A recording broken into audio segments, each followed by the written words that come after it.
Next question is about the relations with coworkers at Saban. So Jeremy Sweet, we hung out. Ran into him last year at Warner Brothers, where I'm mixing Hot in Cleveland, the show with Betty White, and we chatted for a couple minutes. Ron Kanan and I had lunch a couple years ago, and chatted and caught up on everything. Scott Page, haven't really seen him, maybe once since 1995. Shuki, haven't seen him since 1995. Jim Cushionary, saw him a couple weeks ago. We're still good friends. And Haim Saban, I ran into him once, maybe around 1998, and we chatted for a couple minutes. That was it. Thoughts and opinions on Paul and Jason as Bulk and Skull. Two brilliant comedians, and I'm bummed that they never got their own series. I think they would have done great. There was a time they were going to develop a whole new series around them, and kind of a bummer that didn't happen. Next question is about famous people I've worked with. After I left Saban, I ended up at a company called Seventh Level doing scores for video games. Back then they were on DVDs for PCs only. The guy I worked with was Bob Ezrin, who had produced The Wall. So he'd worked with Pink Floyd, Alice Cooper, and about 10,000 other huge rock records. So he was great to work with. And when I did the Monty Python titles, worked a bit with John Cleese and Eric, and that was a lot of fun. Brilliant guys. After that, when my band Fisher with my wife got signed in 1999, we got a call in 2000 from Valerie Bertinelli, and she was a fan of the band, and she had put one of the songs in one of her movie of the weeks and asked if we wanted to come up to her house and watch the film with her. So we went up there and hung out with her, and Mr. Eddie Van Halen was there, and we got along pretty good, and over the next few months hung out several times, and that was a very interesting time. And probably the main thing I remember from that, the funnest thing, was we were in his studio there at his house, on the property, I should say. And I was on piano and he was on drums, and we just kind of jammed for 10-15 minutes. So that was big fun. Stuff that doesn't happen very often. Stuff where you wish you had your iPhone, which hadn't been invented yet, so you could film that kind of stuff. But, life goes on. Rock Band Network, yeah. I was contacted by them to do a couple tracks, and we'd always had the hopes of going back and recutting Go-Go Power Rangers and making it available for Rock Band Network, or Guitar Hero also. They wanted to do it, but it's never going to happen because 20 years later, the rights and the copyrights and the contracts and the who did what when is so convoluted that it will never be straightened out. And so, as what happens so many times with big songs, they end up sitting and doing little or nothing instead of bringing in additional fans. And this is just because of all the legalities associated to it. So, Fight Back, Revengers, and American Hero. Oh yeah, this is good. So, Fight Back was just, I think I wanted to use the word fight again because now I wasn't restricted from Saban or the White House to use that word again. American Hero was a little bit, not much, just a tad sarcasm I was feeling about how it seemed like we were becoming the Roman Empire there for a while and starting to conquer the world. So it's positive, and it's no disrespect to anybody, but it's got just a few little twists in there if you listen real hard to the lyrics. Revengers was for Avengers. Marvel, I'd written the theme for Marvel for the show Avengers, Earth's Mightiest Heroes, and it rocked. But we'll call them political reasons. They decided to go with another track. So I took Avengers and made it Revengers, and there you go. Next question is back to PR. In 2005 for PR SPD, what was that like? Did it feel weird being away from Power Rangers for many years? No, it didn't. It would have probably felt really strange if it was Saban calling me to do it.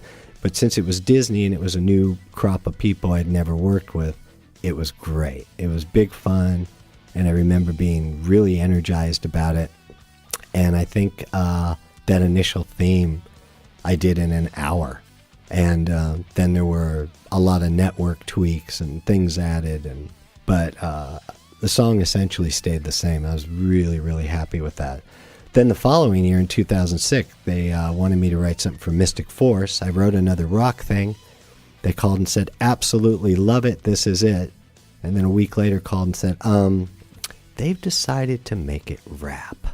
Do you want to try? And I said, it's going to suck, I think, but I'll try it. So I did, and, it sucked, and they went with somebody else. So, I don't do rap. And I figured, wow, soup of the week, they're not thinking long term, and they just want to bang out something so they can appear to be cool right then. So that happens all the time, and that's life.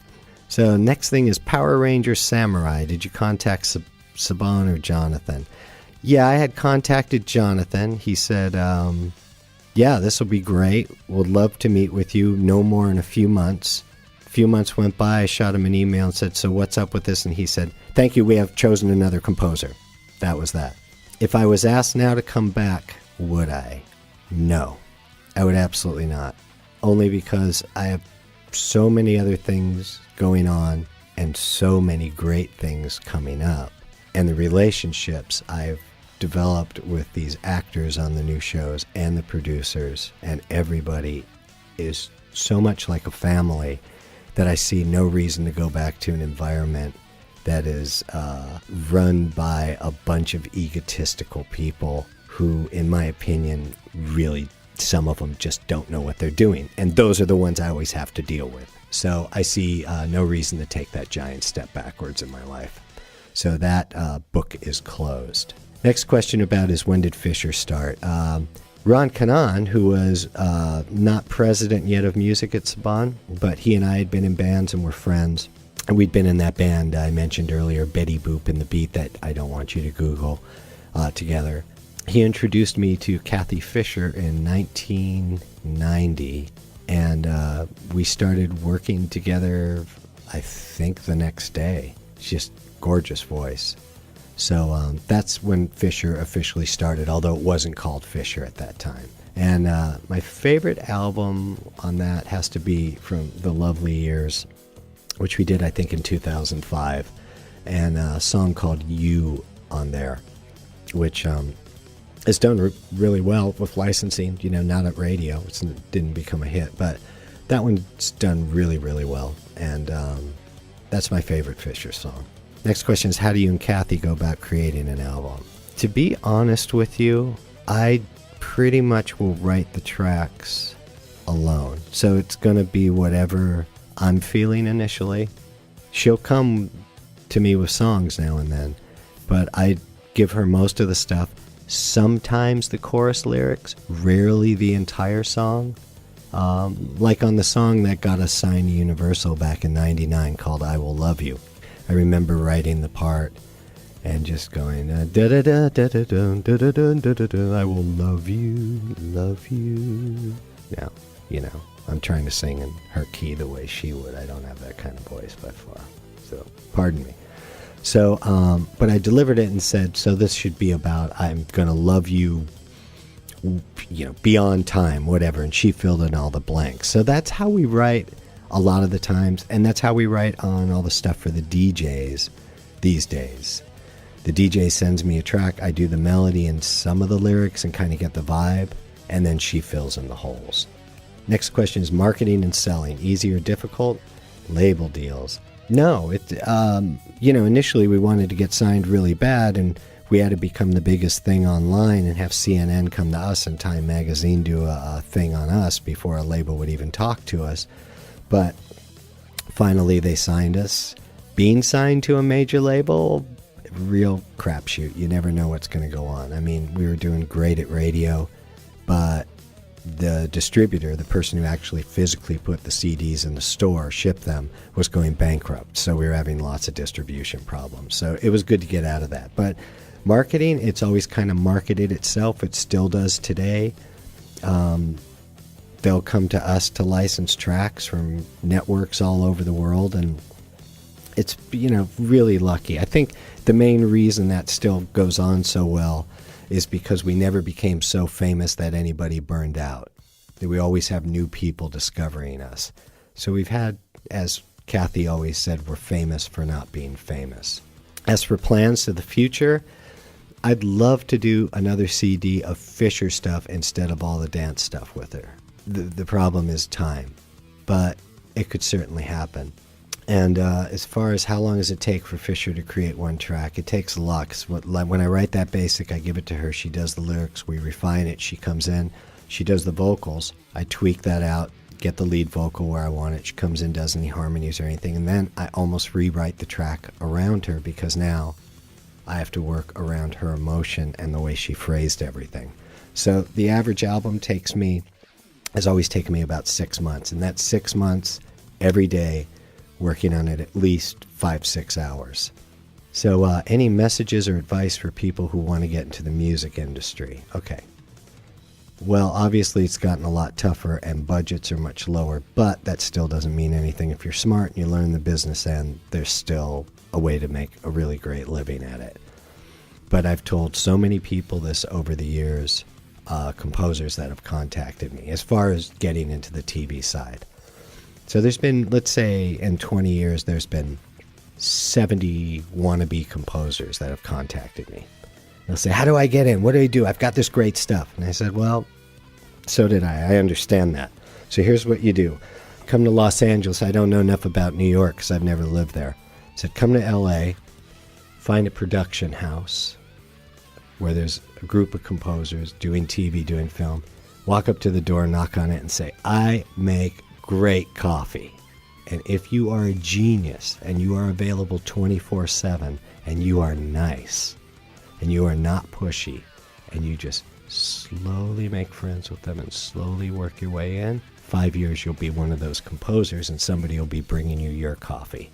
Out of all those people I've told that to, one is just starting to get work now, which is great because he did that. He ended up doing it down in Florida, and he's slowly but surely getting the composing jobs. But another friend of mine did that. He came out from Idaho. He went to Santa Monica. He knocked on Hans Zimmer's company door, and for the first couple years, he was arranging all of his sample libraries for him. And then he started getting composing gigs, and now he's no longer working at Hans's place. But now he's cranking. It's all he does. But you got to pay your dues doing that. So anyways, the other 73 guys I've told to do that they've always written back. First of all, sometimes it's taken them 3 weeks to respond, which you can't do. You got to be able to respond immediately. But they've all written back and said, nah, my stuff's really great. I'm just going to find an agent. And maybe it's worked out for some of them. I don't know. But I do know this. I've, done pretty well, done about, not full score, well, I should say either full score or a theme, or participated in partial score, 1,150 episodes of television, have charted at Billboard, have sold millions of records. I don't have an agent. I could probably go find one, but by the time they'll talk to you, you don't really need them. So there's no sense in that. It's not like they've ever knocked down my door. In all my years, one has called and said, hey, we'd like to meet with you. And that was that. So anyways, my advice is go to the big city, knock on the door, get ready to starve, get ready to do whatever you can, because it's a rite of passage. It's boot camp for composers. That's how you get in. Unless, of course, you have an uncle that's already in the business, or your dad or your brother, in which case just go work with them and you'll be set. So anyways, that's all the questions, and I've had a lot of fun talking to this microphone in this nice room, and I hope you're all doing well, and I want to thank you all for writing and for listening to that music. It's been an incredible ride so far, and who knows, maybe there'll be some more stuff like that one of these days. All right, bye.